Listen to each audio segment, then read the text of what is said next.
guys, ang subo guys. May kaayo. Para dyan na adlaw sa inyo na tanan, tara guys, magluto po tayo ngayon ng pabo. Ang naisip nga namin gawin ay lechonin na lang. So mga 3 kilos nga pala itong pabo na to. So ngayon ang gagawin natin ay paliguan nga po muna natin. At para nga malinis na at para mabilis nga mabalatan natin yan. Yung kanyang buhok. At ito na nga, kulo na yung ating tubig. So ilublob nga natin dyan. Para mas mapabilis yung pagtanggal natin ng kanyang balahibo. Pinagtulungan nga namin ni Banabels yung paglinis para nga mabilis. Kasi hapon na nga yan, alas 6 na nga po ng hapon. At ito, malinis na. So gumamit po siya ng torch para mas mabilis talagang malinis po yung mga buhok-buhok.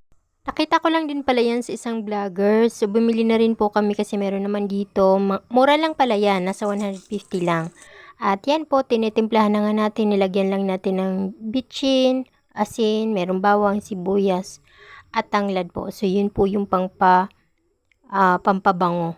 So, yun siya guys. At dahil hapon na nga, gabi na nga pala kami natapos. So, tinimplahan lang natin at nilagay natin sa ref.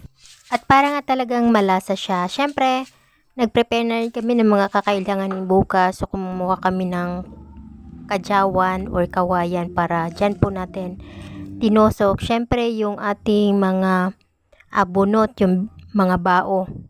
Yan. So, yun siya guys.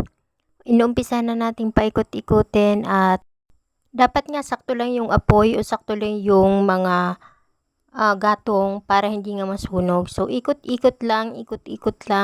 At inabot nga pala kami dito ng 1 hour and 30 minutes. So, saktong-sakto talaga guys yung kanyang pagkaluto.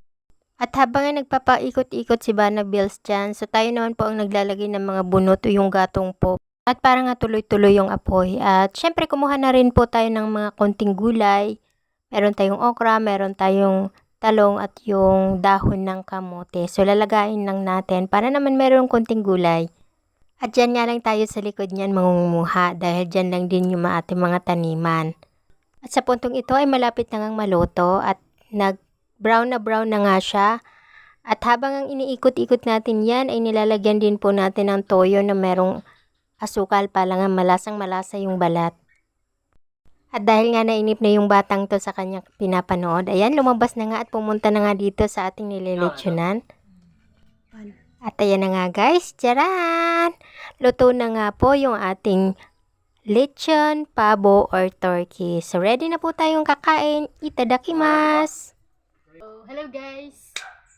For today's video ay kakain tayo ng turkey na lechon. So, syempre pasalamat muna tayo kay Lord.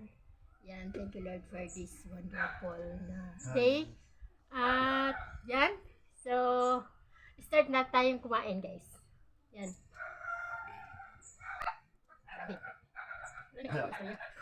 Simula sa ako.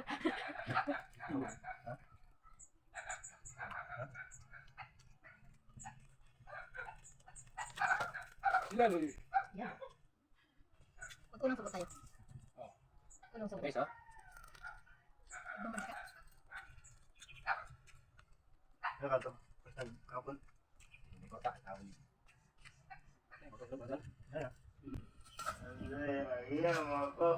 Ito guys, unang subo guys. May kaayo. Lasang-lasa.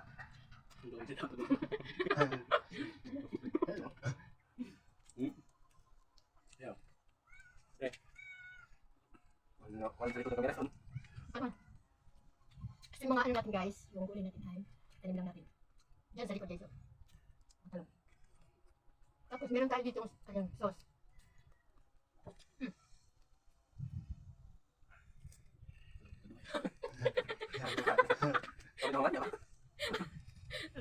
Doon! Talaga? Ha? Hindi ko na lang. Masarap sila. Ano na kayo? Doon!